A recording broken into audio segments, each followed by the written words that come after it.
We're looking back a decade ago when hundreds of tornadoes touched down in Alabama. Many caused incredible damage here in North Alabama. 10 years ago today, the Anderson Hills subdivision in Madison County was leveled by a strong tornado. It was the area's second devastating round of storms in less than 20 years.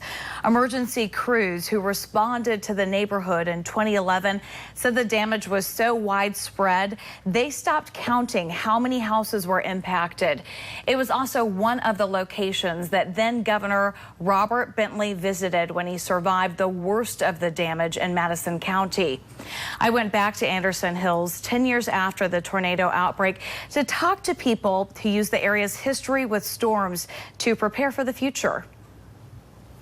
There was a lot of damage in the front. All these windows blown out. Anderson Hills resident Clarence Roberts still gets emotional as he thinks back to 2011. He was on a business trip at the time, but his wife was home. He feared the worst. People say, I know how you feel. If you can't step in their shoes, you don't know. You don't know. And every time I think about that, I get sad. Excuse me? Because my wife could have been killed or something. I don't know.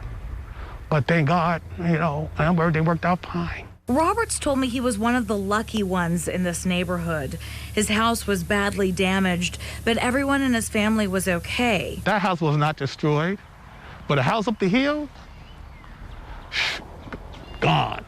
10 years ago today, our crews were in this very spot covering the aftermath of the tornado, and everything in its path was reduced to rubble. Larry Cohen told me the spot where his house now stands has an eerie past. Tornadoes hit his property twice, but he told me he feels prepared for what might come next. Recently building a storm shelter created to withstand a tornado's wrath. I think it's a 4x6 in dimensions. I guess it's about a little over 6 feet in height. It's 3,000 pounds. Many people told me despite the devastation of the past, they don't plan to leave this community.